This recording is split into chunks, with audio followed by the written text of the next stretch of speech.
I think you're on mute. Workday starting to sound the same? I think you're on mute. Find something that sounds better for your career on LinkedIn.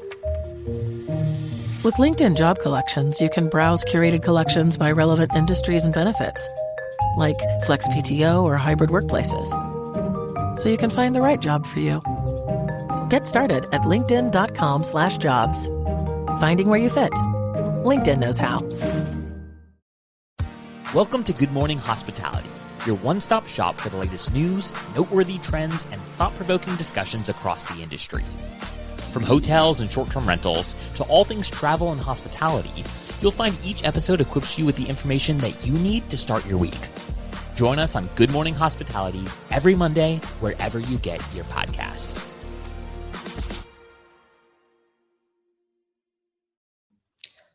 Good morning. Happy Monday. Best day of the week. Will's had more coffee than me this morning. Yes, sir. How are we doing? It's so good to see your guys' beautiful faces this amazing Monday morning. Jamie Lane, welcome back to the show. We've missed you as a guest host, so catch us up. What's going on in your world? How's Jamie's lane change going? How's life? How's AirDNA? Catch us up. Give us a scoop. All good. February bookings have been great for North Georgia short-term rentals. Loving winter break. We had kids off last week, and they did camp and played lots of basketball, hanging out. On the right team this for the basketball? His team won their first game on Saturday. Him playing for the right team. Yeah, so it was a big day. There we go. glad that got fixed. And then Brandy, we see Mia. She's getting into place. The star of the show. Yeah, she's to supervise from her perch. She's a ham. 100%. She is a ham. She's a chunky girl. For the listeners, you have to watch the video version to see Mia. She's the highlight of the episode. She's the star. Yeah. Golden, how was your weekend? Good. Went fishing with the boys and caught a few bass. So nice. Yeah, getting out in nature, it feels good. Nature. I love it. I also went out in nature on a second date from the Hinge girl. So third date coming up this Thursday.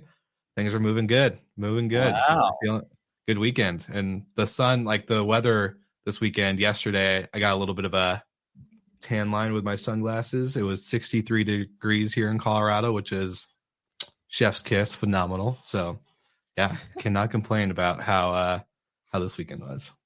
Living on the good vibes, Quick shout out to Kraus for crushing an ultra marathon this weekend. Yeah. And Gotti pulled him along and they finished a 50K. So it's so crazy to me, that number. Like, just yeah, no thanks. I patted myself on the back and I'm like, you did a 5K. I'm like, for listeners, David Kraus from Rent Responsibly, to give some context for those who may not know. But David and Gotti at Guesty, David Kraus with Rent Responsibly, crushing it. So I think I'm going to join him next year.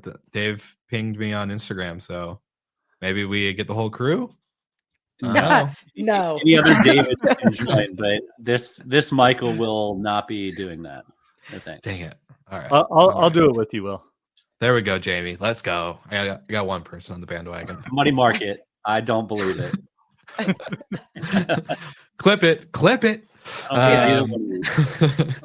I love it. Well, before we get into the meat of the episode, and speaking of regulations and Rent Responsibly, one of our topics today is going to be in the regulatory sector, but we have to obviously break down why regulations are so important. And the main causes, as Michael has said on the show, for regulatory issues for short-term rentals is usually involved around noise, trash, and of course, parking.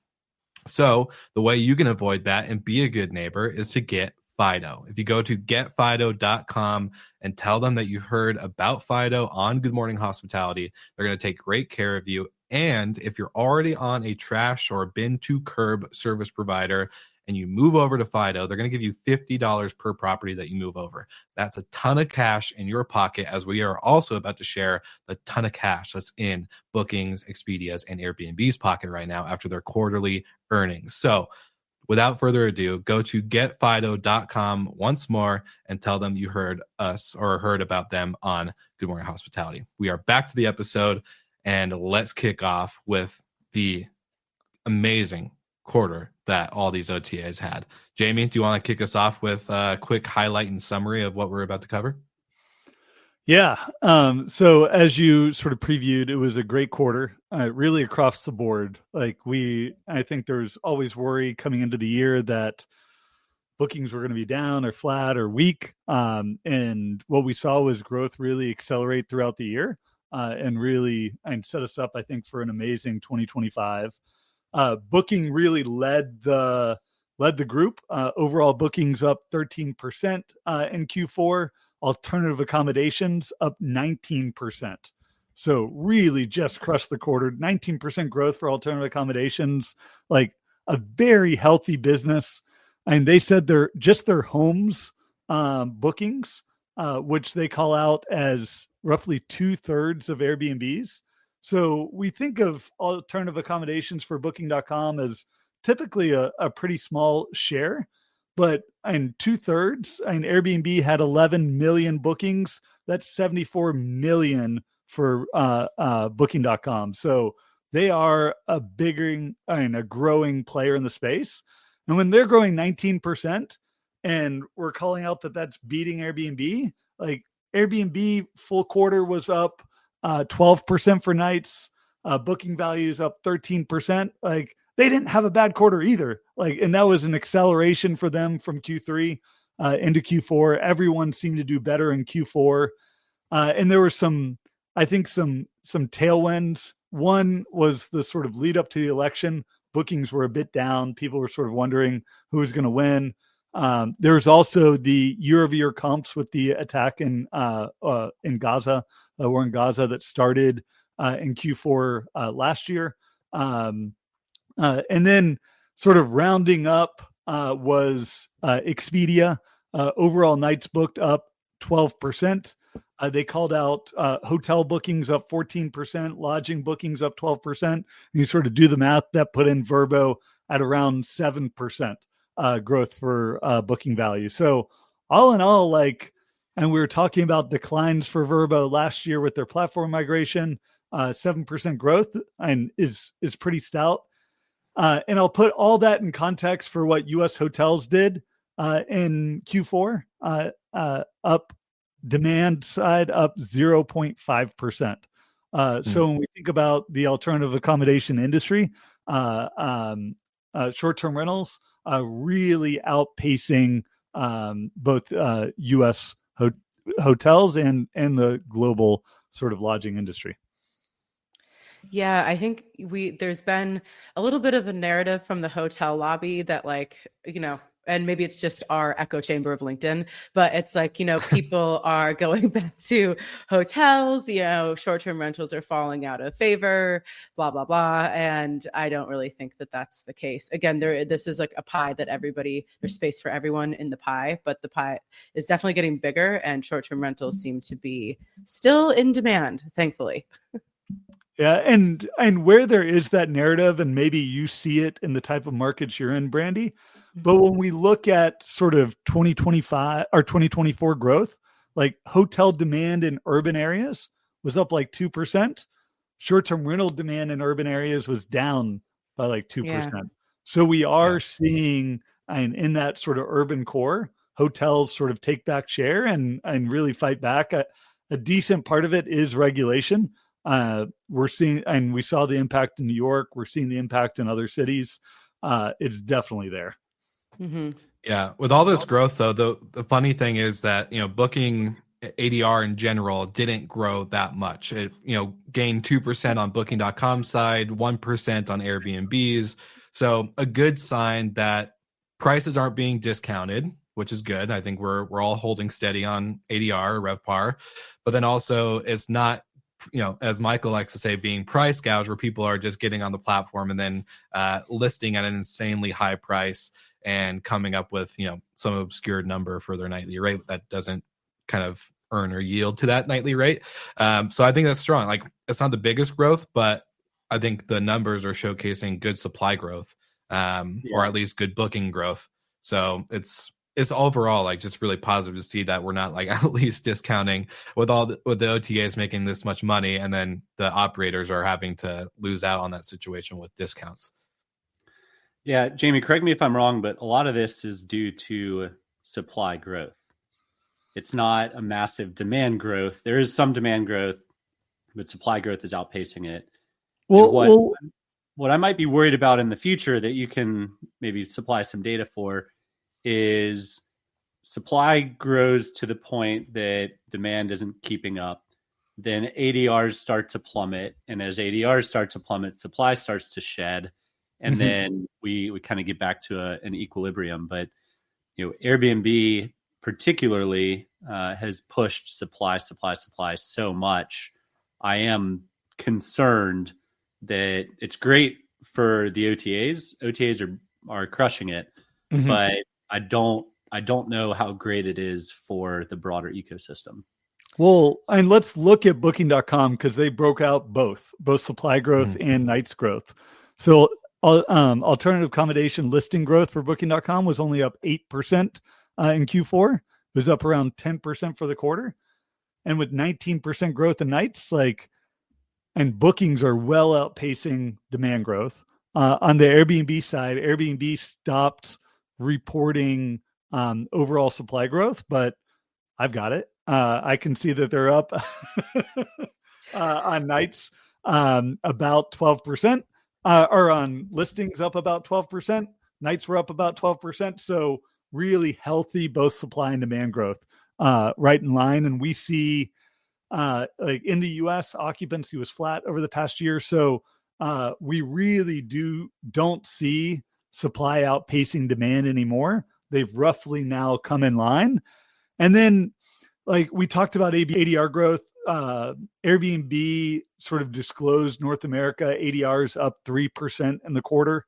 And that's something that we've been seeing across our data too, and in general, we're seeing overall in the US about 2 to 3% ADR growth. And like I recently did a survey talking with some of the larger property managers in the space, sort of getting a sense of like what they were seeing in terms of ADR growth. And most of them were telling me they were seeing flat to declining ADRs. And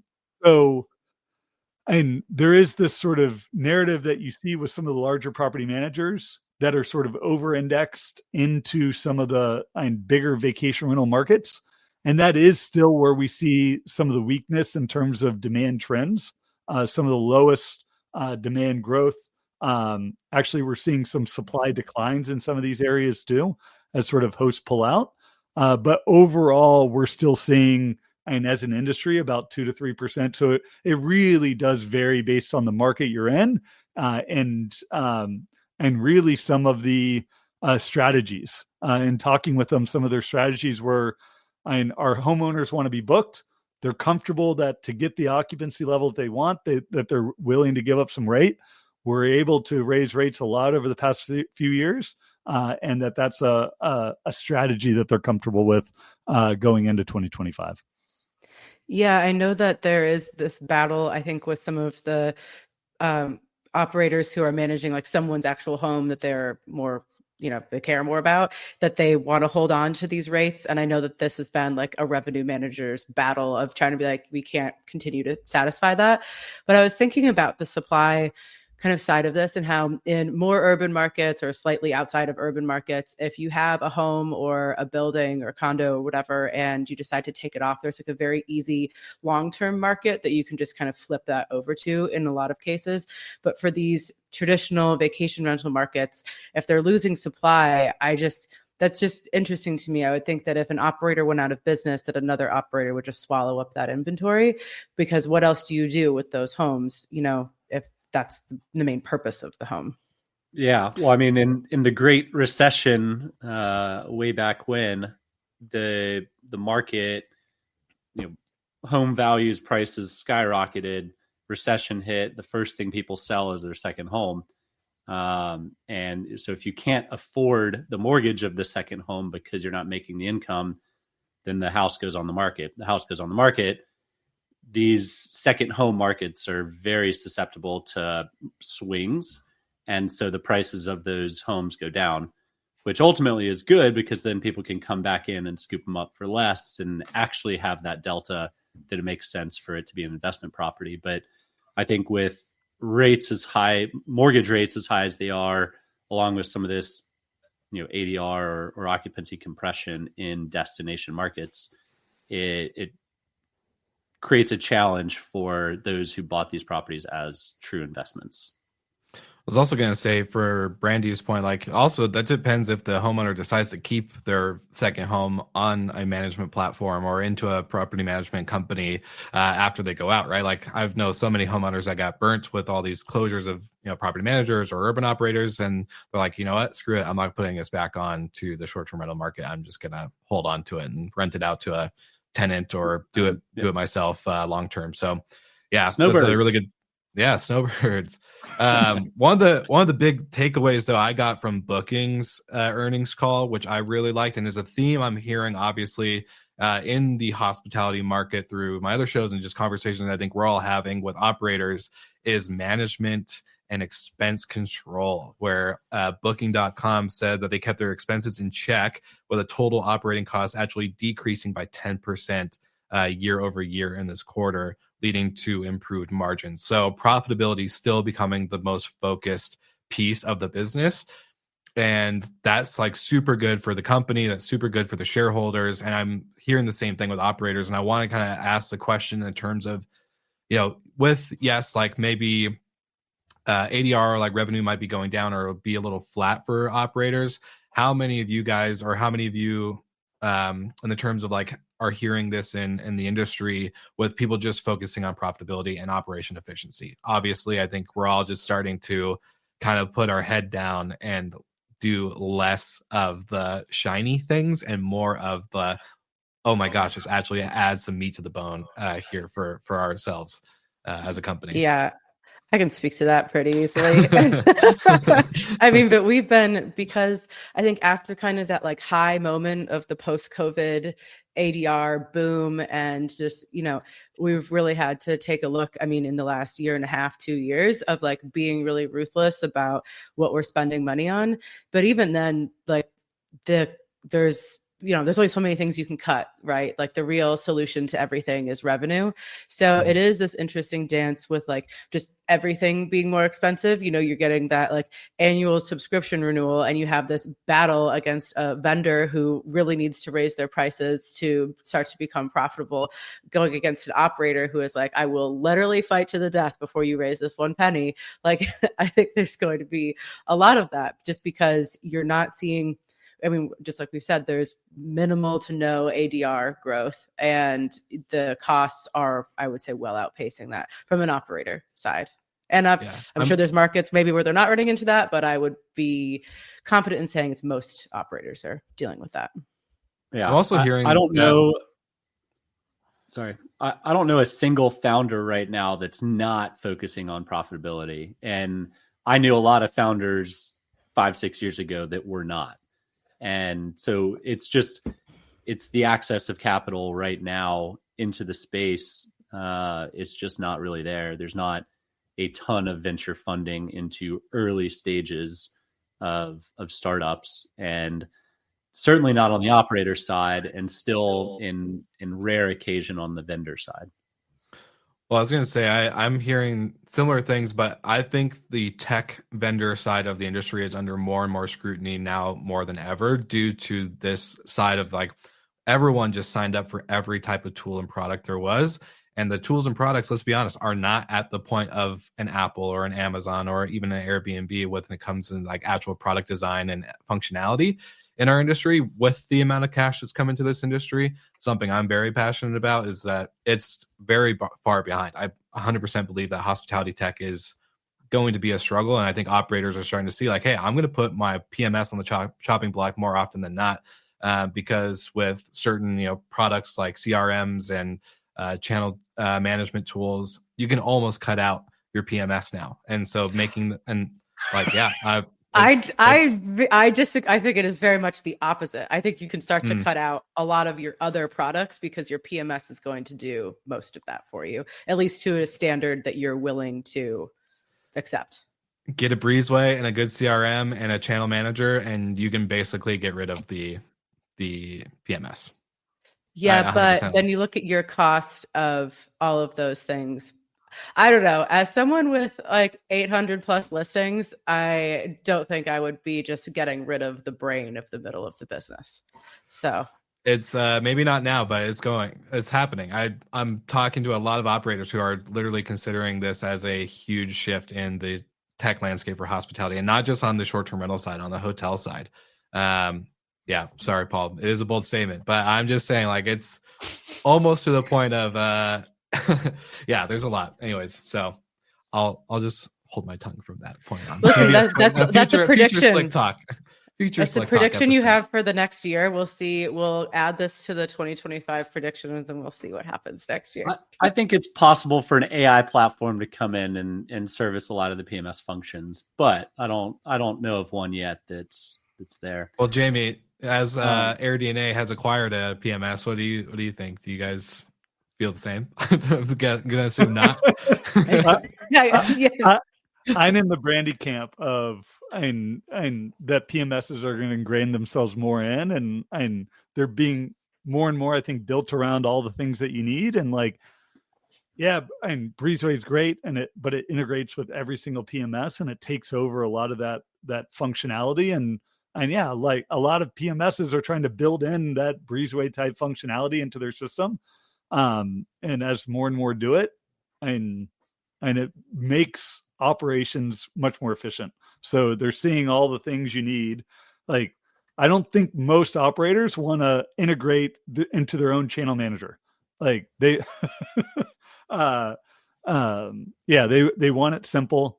They want it to happen seamlessly, and and it just going back to expenses. I loved the comments from Booking.com and sort of Glenn on where they're seeing the efficiencies now is like, you look at their expense growth and you look at their booking growth, and they're starting to decouple. And they're calling out that a lot of that efficiency gained is because of AI, that you can have more and more efficiency per worker. So they're not reducing their workforce, and they talked about some reductions, but primarily it's that they can do more with less, and that they're going to be able to continue to grow, continue to accelerate. And with the efficiency they're getting per worker, they're going to be able to not grow expenses at the same rate. Yeah, which I think everyone should take note on. Like, we should all be trying to move in this direction. It's huge and hard to do at a company as big as they are. 100%. In other news on Airbnb's earnings, there's 2 points that kind of jumped out to me that they're two in the same in some regard, but Airbnb plans to invest between 200 and 250 million in 2025 to launch new businesses and offerings. And simultaneously, Chesky stated that he wants to become the Amazon of travel. I want to address that one first and then move into what the new business lines could be. But becoming the Amazon of travel sounds like they want to become more like Booking and Expedia, because they are pretty much the Amazon of travel. You want a flight? Great. You want a hotel? Great. You want a short-term rental? Great. You want a cruise or an experience? Great. So congrats. You have officially stated that you want to become an OTA. Unless you're going to sell goods like Amazon, then you're an OTA. And then the $200 million investment. We saw Airbnb drop $200 million on an AI company, and we have seen no news in 12 months on it. $200 million is literally interest on Airbnb's cash on hand. So it is absolutely $0 in their coffers.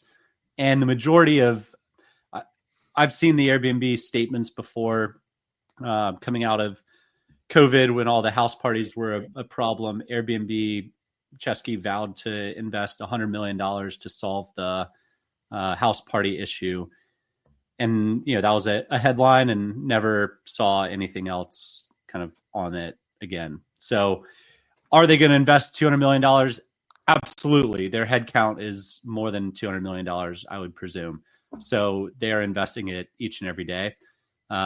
What the new lines of businesses are, obviously they're not comfortable sharing that publicly yet. Otherwise they would have. But well, you just said it, Michael. They're trying to become an OTA. So adding but it would flights, but it would certainly point towards flights, maybe more on the hotels, integrating the Hotel Tonight acquisition, which I love that acquisition. I love Hotel Tonight, but it's kind of feels like to me it's just been pushed over to the side. So yeah, and Chesky said on the call, we're getting it in May. They're going to relaunch experiences. They're going to put that money towards bringing it front and center in the app and towards marketing. They're like, maybe we had a great product before, we just didn't market it right. So I suspect a lot of that money is going to go towards making sure everyone in the world knows that Airbnb has experiences, and they're not just for when you're traveling, but for when you're in your home market, when you're on a business trip, when you're anywhere. And I think that's been made very clear. And we're now 4 months away from the big release. Will not fail this time. Re-release. Lots of money at it. For the fourth time in a row. Yeah, I mean, personally, I've had great times on doing like Airbnb experiences. You usually get like a smaller tour. It can be like just you or maybe one or two other people, or you get something that just feels less touristy, even though you're doing something very touristy. Well, wasn't TripAdvisor kind of being marketed for sale? TripAdvisor owns Viator. They're kind of the pseudo Amazon already. There could be an acquisition or integration there, but I'd be a little skeptical on that because Airbnb's brand is so strong and TripAdvisor's brand has been so not lately. Yeah. So, but Also- and I will say though, internationally, like if you're traveling to almost any part of the world, people reckon that'll be like, top 10 on TripAdvisor. Like they'll have the little decal in any sort of shop or restaurant thing. So even if like as a company, they're not performing really well, the brand internationally does have that kind of recognition for being trusted. it's got restaurants, it's got Vitors, the tours and experiences. I mean, maybe we're being Nostradamus over here again. This isn't even our predictions episode.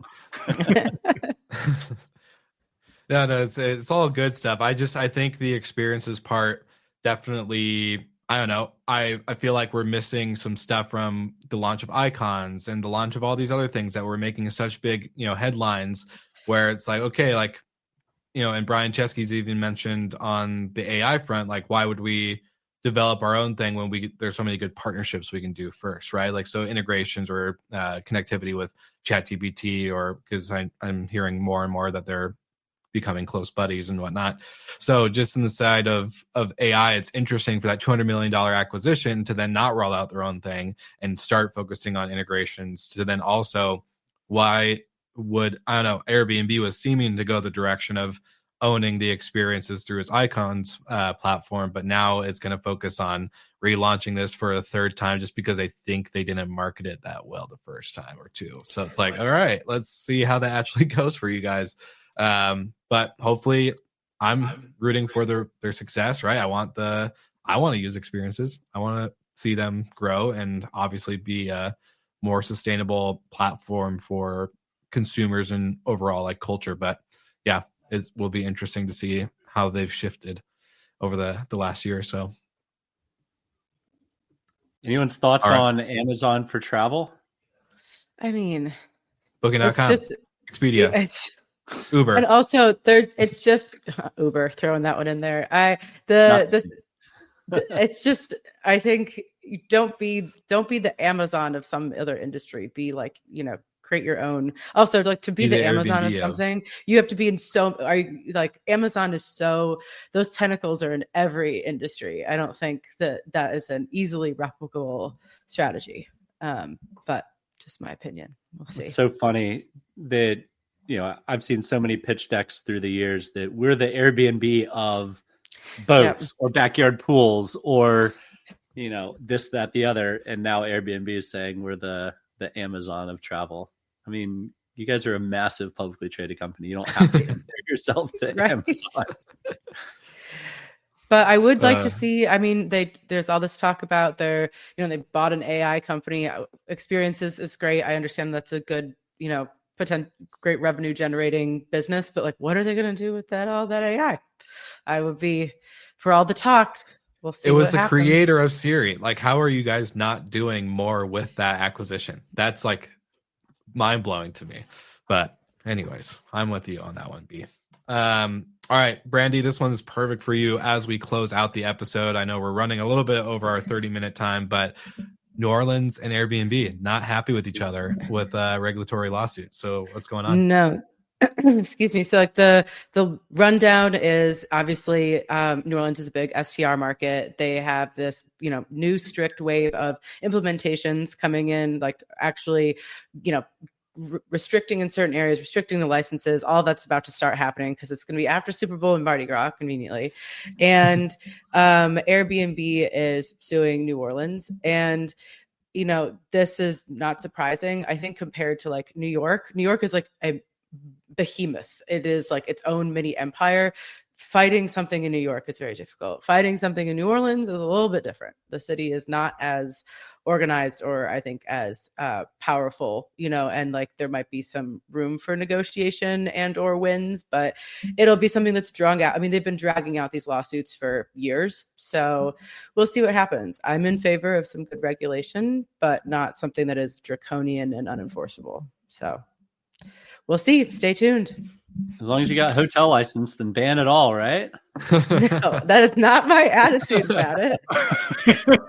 We do have some STR, but it doesn't help this. I mean, it certainly helps operators if you have hotel permits, if everyone gets shut down. But so much of the city is reliant on tourism. You just look at Super Bowl that was just here. People are the short-term rental income is not insignificant. So, well, it's already supply constrained as witnessed by the Super Bowl. I mean, if you can drop $2,000-$3,000 on a studio, then you are a supply constrained market. So that didn't happen in Scottsdale. Exactly. So we'll see. That'll kind of be like an evolving story, and I'm sure I will vent about it on here at some point. Brandy rent. Yeah. Well, it's just like Michael made the comment, but it's just so funny how the city does this after the Super Bowl, after Mardi Gras, and it's like, of course, they made their money. Want that tax? You want that tax revenue? That's crazy. Yeah, it's wild.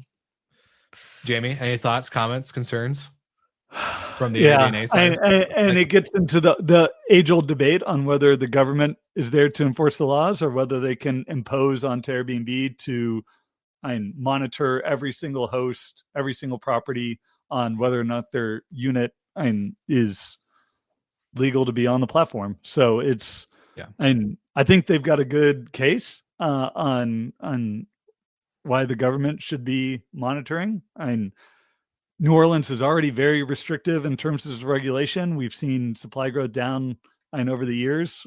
And I think they've got a good case. But yeah, I think the other component to that is that when you're working with a city that doesn't have clear, none of the regulation is clear, it's difficult to get people to answer you. Just the permitting processes, licensing processes are kind of convoluted and drawn out. So it just doesn't help you be a good actor when it's difficult to interact with those governing or licensing bodies. Typical government, not efficient, not effective, not timely, whatever. It's just... Classic story of time. Oh, this has been a fun episode. Shout out to Paul Manzi, who has been commenting in on the show. We love your comments during the live engagement of the podcast. For our listeners, you can go to goodmorninghospitality.com, sign up for our newsletter, and get on the GMH content train. And as I like to ask every week, anything exciting, anything fun coming up this week for anybody on the show? Jamie, what do you got coming up? I know you said you're coming to Denver in the next week or so. So hopefully I'll get to see you. No offense if you don't. I won't be hurt. I'll be out in Denver. Just signed up to go out to VR Nation coming up in April, I think. Nice. So excited to go out to Austin for that. Be in Barcelona at the end of March. So yeah, got some fun travel coming up. Right. Cool Yeah. places. Nice. Are you going to see Sarah from our Europe crew while you're in Barcelona? Of course, it's to go out to their DNA office. So yeah. There we go. Just making sure. Shout out to Sarah for crushing it on Europe with Leo. So we love their episodes. They had a fun episode last week with Simon Lehman as a guest host, breaking down the inner home to go deal. So very exciting. If you missed that episode, tune in. It's a good listen. How about you, Michael and Brandy? What's on the agenda this week? I'm going to the Northeastern has like a satellite campus here, and they're having a global innovation summit this week. So go there and see if I learn anything new and exciting. Love that. Golden. Nice. Yeah. Nothing new over here. Same old. Head down. Plug it away. Lovely. Well, same here. Grinding, pushing forward, moving the needle. Let's go. All right. So all our morning people, shout out to you for tuning in. Thank you for our live viewers. Make sure to sign up, do all the things. And of course, thank you to Fido for sponsoring this episode. We love working with you, and to avoid regulation and other issues in your area, be a good neighbor, getfido.com. And like always, we will see you guys all again next week.